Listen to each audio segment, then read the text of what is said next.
Olá! Semana passada ficou bem marcada no Brasil como uma das semanas mais absurdas de todos os tempos. Flávio Bolsonaro aparecendo, o rompimento da barragem em Minas. Então a situação parece que aconteceu um monte de coisa numa semana só. Mas tem uma outra coisa que me impactou também. Faz umas 2 semanas que morreu o ex-baterista do Rapa, o Marcelo Yuca. E a história do cara é meio emblemática, assim, porque junta várias facetas do país, várias facetas do Brasil em uma coisa só. E ele morreu em consequência de um AVC. Ele, na verdade, vinha sofrendo uma série de problemas por conta da condição dele, ele era paraplégico. Mas por que o Yuca era esse cara tão foda? Ele simplesmente representa uma série de coisas do Brasil em uma vida só.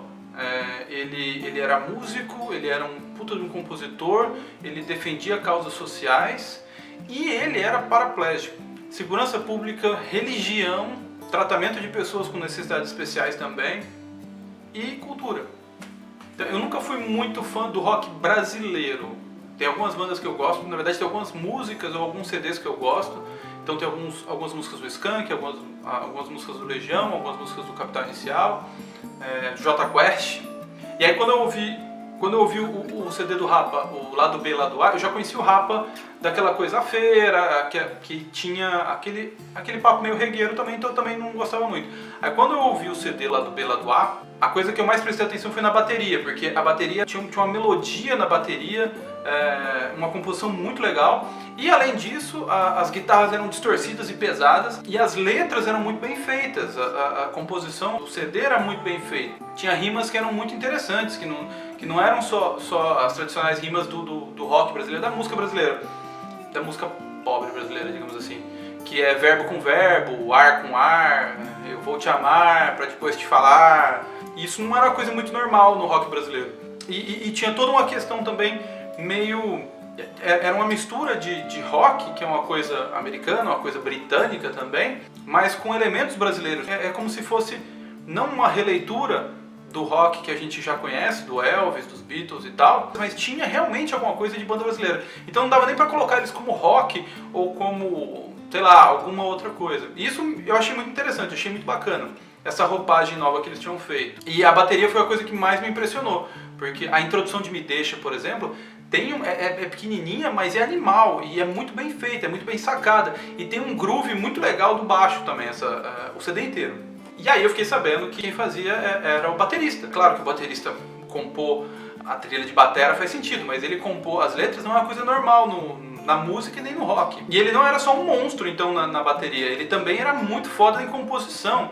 A crítica social que ele fazia através das palavras não ficava aquela coisa, às vezes, meio enfadonha e chata da música de protesto. Ele não falava tanto com parábolas, assim, como o Chico Buarque, que faz uma coisa mais velada e tal, principalmente na época da ditadura, que não se podia falar abertamente.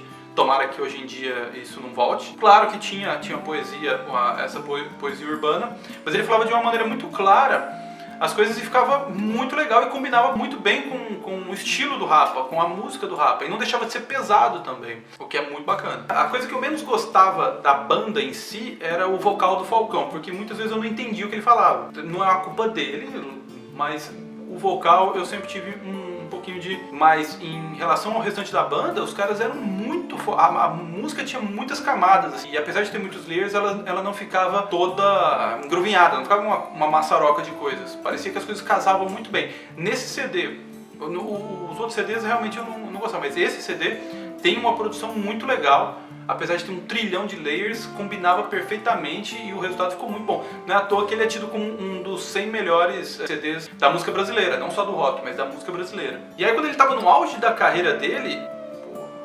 esqueci de ligar o gravador. Então o áudio vai ficar meio estranho porque eu liguei agora, então vai ter 2 áudios aí, tá bom? Vocês me desculpem. Continuamos. Aí eu fiquei sabendo que o cara tinha tomado 8 tiros em um assalto. E só que o que acontece? Tinham dito que ele tinha tentado salvar uma menina e tal, uma mulher. E eu vi no documentário que ele fez, e ele deixa bem claro que ele não tentou salvar nada. Ele teve uma reação bastante humana, na verdade. Quando ele viu que tinha um carro na frente que estava acontecendo um assalto, ele estava ele estava de carro, e a primeira reação que ele teve foi dar ré. No que ele deu ré, aparentemente tinha gente atrás também atirando. Aí não se sabe se era outros bandidos ou se era... Porque eu li uma outra história que falaram que um porteiro tinha visto isso e tinha uma arma, começou a atirar também. A questão é que ele tomou um monte de bala, o carro ficou inteiro tomado de bala, e um dos tiros atingiu a espinha. E no documentário ele fala, a primeira coisa que ele falou pro paramédico que estava tirando ele das ferragens foi que a carreira dele tinha acabado. E aí o que aconteceu foi que, como ele virou o alvo dos tiros, a mulher acabou realmente escapando. Então a mulher não sofreu nada, mas ele acabou tomando todos os tiros no corpo e deu no que deu. Esse documentário eu achei no YouTube. É bem legal porque não fala somente da carreira dele, fala de todo o trabalho social e tal, toda a vida dele, na verdade, e a dificuldade que ele teve em ser um cadeirante, em ser uma pessoa com necessidades especiais no Brasil. Que a gente não tem cidades muito adaptadas para pessoas com necessidades especiais. Então aí a gente já tem um problema de segurança pública. Ele estava andando na rua quando pessoas altamente armadas, no caso bandidos, estavam assaltando e ele tomou tiro de todo lado. E se tem realmente esse porteiro que deu tiro também, aí é mais uma pessoa armada que não tinha treinamento, e nessas horas não adianta ter treinamento, porque você responde do jeito que dá e você acaba criando esse tipo de problema. Agora, pessoas andando com fuzis ou portando armas no meio da rua é uma preocupação gritante e já tá assim, pode ficar pior ainda. Então a gente já tem aí uma faceta da situação do Brasil, que é a falta de segurança pública em uma cidade gigantesca como o Rio, que é um cartão postal do Brasil, e atrai muitos turistas. Aqui na Espanha eu começo a ver, na verdade, porque que quando eu morava em São Paulo e eu via alguns turistas turistando, olhando para cima e tal, ou andando despreocupadamente com uma câmera ou com uma bolsa e tal, eu pensava comigo, cara, o que esses caras têm na cabeça? Porque assim, é óbvio que eles são alvo, eles vão ser assaltados, porra. Tipo, guarda isso, guarda a sua câmera, não anda desse jeito, não dá na cara que você é turista. E andando aqui em Barcelona, eu vejo que esse é um comportamento normal de um turista. Seja um turista sueco, ou inglês, ou americano, ou brasileiro aqui. Aqui você anda com a sua câmera à mostra e com a sua mochila à mostra, sem necessariamente se preocupar se você vai ser assaltado ou não, porque não existe essa preocupação, na verdade, em ser assaltado. Aqui você realmente anda mais tranquilo. Então, isso é uma coisa que me chocou bastante. Chamou bastante minha atenção entre os turistas daqui e os turistas que vão pro Brasil. No Rio de Janeiro, você vê um cara andando com uma câmera, você fala, porra, você vai ser assaltado, cara, não faz isso. E aí, depois que ele tomou os 8 tiros, chamaram polícia, chamaram paramédicos e tal, porque ele tava perdendo muito sangue e tal. E aí ele conta nesse documentário, na verdade, quando ele estava indo pro hospital, que não queriam tratar muito bem dele. Por quê? Porque até então não sabiam que ele era músico. E pensavam, um cara que tomou 8 tiros não deve ser boa coisa. Então, é como se ele fosse algum tipo de bandido. Então, quando ele chegou no hospital, um dos médicos meio que se recusou a tratar dele. Falou, não, esse cara tomou 8 tiros, eu não vou nem tentar. E aí um outro falou, não, vamos levar pro raio-x e tal, vamos dar um jeito de salvar o cara. E aí chegou a notícia de que o baterista do Rapa tinha tomado tiro e tal, aí ele virou o baterista do Rapa, aí começaram a cuidar dele. Mas enquanto ele não era conhecido, teve aí um pouco de preconceito, teve aí uma dose de preconceito em cima de um cara que tinha tomado tiro e que só pela quantidade de tiros que ele tinha tomado, ele não valia muita coisa.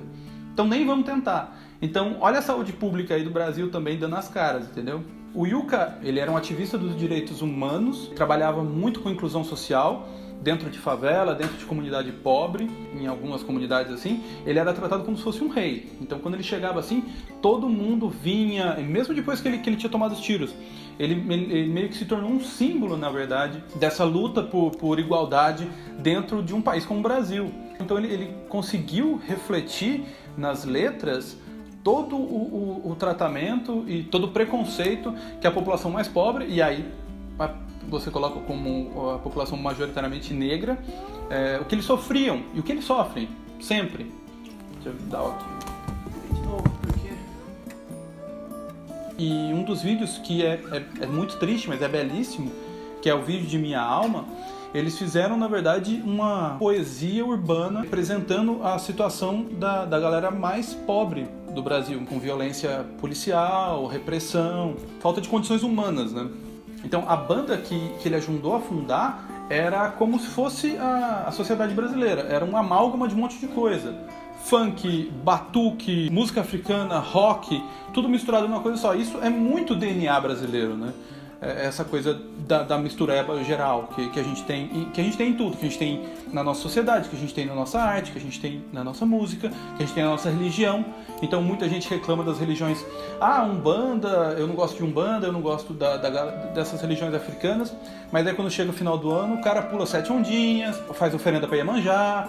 Quando quer que alguma visita vá embora, coloca a vassoura atrás da porta. O brasileiro é assim, a sociedade brasileira é assim. Então você reclamar de uma religião como as africanas ou como as evangélicas, na verdade é não notar que você é desse jeito. A nossa sociedade é misturada.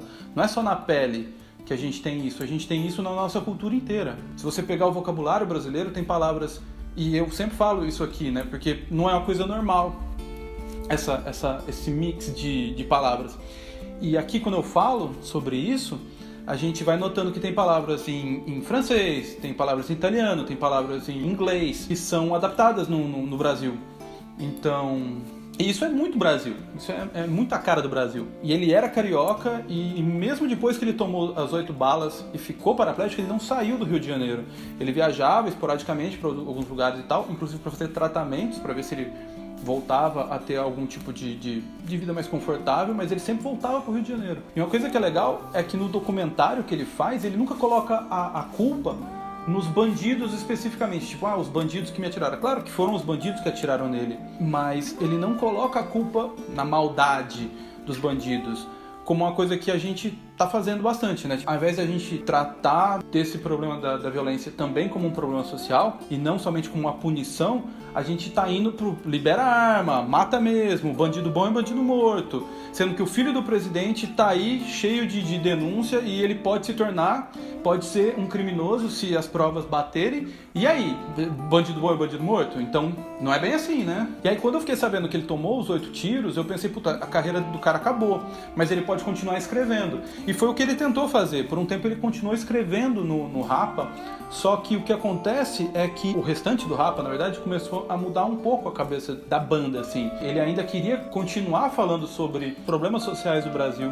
Era isso que ele queria falar. E agora que ele tomou os tiros, era como se isso fosse mais ainda. Só que a galera do Rapa não concordou muito com isso. Eles queriam letras menos engajadas, uma coisa um pouco mais pop. E ele não concordava com isso. Mas aí ele saiu do Rapa e ele continuou fazendo o trabalho social dele, montou uma outra banda, onde ele era compositor e também tocava algumas coisas, porque ele teve... ele basicamente só mexia um braço. O outro braço ele mexia, mas muito pouco, ele ficou bem debilitado com isso e não mexia as pernas. Ele não conseguia nem tocar batuque. Ele fazia baterias em sampler e tal, pelo computador, mas ele não tinha, obviamente, a desenvoltura para tocar bateria. Mas ele continuou compondo, ele fez uma outra banda chamada Furto, onde ele continuou a mesma pegada do Rapa. E ele continuava dando palestra, ele continuou com esse trabalho de inclusão social dele muito forte, o que é muito bacana. Mais uma das batalhas dele, na verdade, porque o cara não cansava, ele tinha batalha a rodo, foi em relação à pesquisa de células-tronco. Porque várias pesquisas, na verdade, utilizam células-tronco para poderem fazer tratamentos que podem fazer com que as células voltem a se regenerar.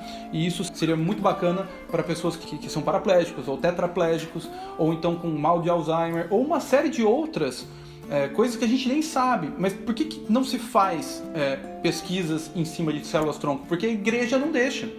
A igreja faz um lobby muito grande contra isso, porque supostamente você está brincando de Deus, você não pode fazer isso porque Deus não quer, e mais uma série de bobagens que a igreja fala. Então tinha mais essa batalha que ele enfrentava, porque ele queria fazer um tratamento, e detalhe, não era nem um tratamento para voltar a andar, porque ele sabia que era uma coisa muito complicada, mas para diminuir as dores que ele tinha, porque ele, depois que sofreu o acidente, ele sofreu dor o tempo todo.